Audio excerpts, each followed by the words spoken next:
ये degree of prominence, जो कि दर्जा, श्रेणी, प्रधानता की श्रेणी, कौन ज़्यादा इम्पोर्टेंट है, कौन कम इम्पोर्टेंट है, ये बताता है। इग्नू में पूछा है दिसंबर 2022 में, question number 1D। 1 question compulsory होता है, इसमें चॉइस रहेगा ना चार्टों से, ये वाला छोटा आंसर इसका होता है, 10 नंबर का है। Degree of prominence means the level of importance, कौन कितना इम्पोर्टेंट है, ये पता चलता है। While speaking, some part of a word gets prominence or special importance. तो हम बोलते हैं किसी किसी शब्द के हिस्से में ज़्यादा महत्व देते हैं, ज़्यादा जोर देते हैं, और किसी को हल्का कर देते हैं, उतना इम्पोर्टेंस नहीं देते हैं।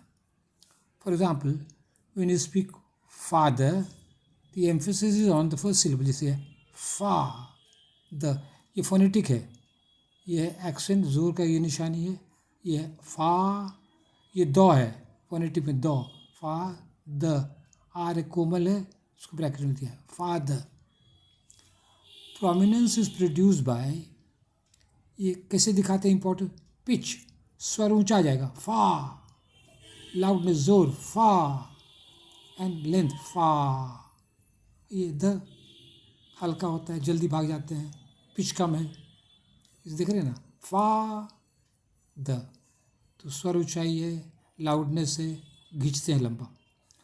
When you speak far, the pitch goes high, the sound becomes loud, and page 2 में हमारे, and the time is long, लंबा समय भी लगता है बोलने में।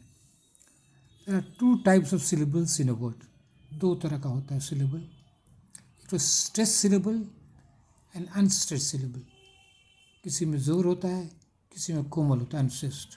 For example, organization, organization, देखिए यहाँ पर फोनेटिक है, organization, ये ताला विषय है। The most prominent syllable is z, ये वाला z। This syllable is spoken with the greatest loudness, सबसे जोर से बोलते हैं। The syllable also needs high pitch and long time. This is called the primary or tonic stress. ये हो गया प्राइमरी, हो गया ये वाला प्राइमरी, ज, प्राइमरी टोनिक स्ट्रेस। अब हम आएंगे पेज 3 में, समझ जाइएगा, भारी नहीं है। अब देखिए, the syllable A is next in prominence to J, तो अ है पहले, तो ये इंपॉर्टेंट उसका ये वाला है। अ हैज़ ब्रेथ फोर्स, इसमें भी थोड़ा दम लगता है, again, again, a breath force, but no pitch prominent, ऊंचा नहीं भागते हैं। ऑर्गेनाइजेशन, तो जेशन में पिच भी भागता है, इसमें खाली ब्रेथ लगता है, इसमें जोर लगता है, सांस, breath force, but no pitch force. This type of stress is called secondary और नॉन टॉनिक स्ट्रेस। तो ये तो हो गया, ये तो हो गया मेन, और ये हो गया सेकेंडरी वाला। The primary stress is marked by A vertical stroke above, देखिए यहाँ कैसे, ये इंपॉर्टेंट है आपको डिक्शनरी से देखने में। देखिए ये क्या है, तो यहाँ मेन है, यहाँ पर जो है ना, उसके पहले छोटा सा ये दे दिया था मार्क, वर्टिकल स्ट्रोक होगा, स्ट्रोक वर्टिकल सीधा हो गया। The secondary stress is marked by A vertical stroke below, और ये रहता है नीचे, होता है यहाँ पर नीचे, और वर्ड में पहला पन्ना में देखिएगा, उसमें भी दिए हुए हैं। द स्ट्रेस और accent in English is important because the same word has a different meaning if the accent is change. इसमें शब्द वही है, स्पेलिंग वही है, लेकिन एक्सेंट बदल देने से, जोर बदल देने से मीनिंग बदल जाता है। अभी हम लास्ट पेज में आ रहे हैं, ये धुंधला हो गया। हाँ, अब देखिए एग्जाम्पल दे रहे हैं, वर्ड से नाउन या एडजेक्टिव भी हो जाता है, ये वर्ब हो जाता है। एग्जाम्पल देखिए, एक्सपोर्ट, यहाँ पर इधर एक्सेंट है, export, he is in export business, माल सामान बाहर भेजता है, इस बिजनेस में है, क्या ये एडजेक्टिव है, एक्सपोर्ट बिजनेस।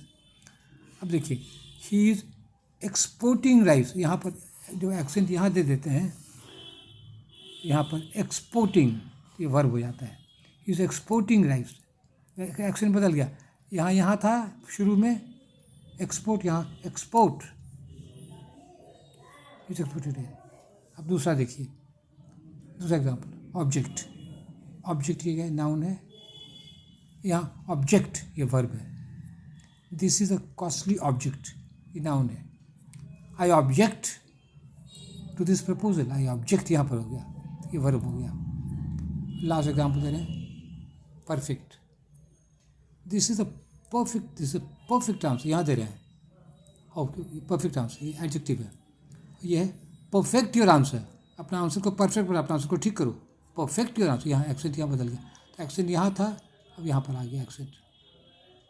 ठीक है, to conclude, degrees of prominence play an important part in spoken English and proceeding. देखिए ये डिग्रीज है,